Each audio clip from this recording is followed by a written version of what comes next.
గుంటూరు సమీపంలోని ఓ శాంతమైన చిన్న గ్రామంలో 16 ఏళ్ల అజయ్ అనే బాలుడు నివసించేవాడు.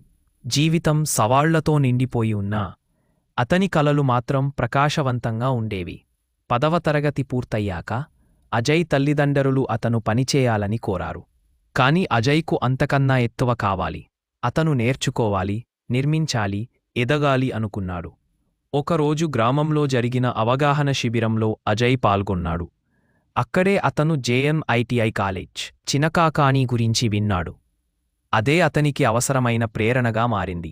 అజయ్ జేఎంఐటీఐలో ఎలక్ట్రీషియన్ కోర్సులో జాయిన్ అయ్యాడు. పరికరాలు కొత్తగా అనిపించాయి. యంత్రాల శబ్దం గమ్మతుగా లేదు.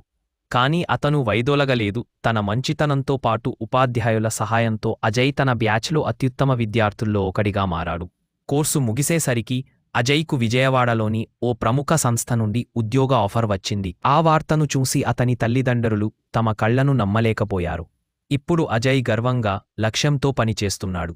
గ్రామంలోని ప్రతి పిల్లాడికి చెబుతున్నాడు, మీ వయసు కేవలం 16 ఏళ్లు అయినా సరే కలలు కంటూ ఆగిపోకండి. జేఎంఐటీఐ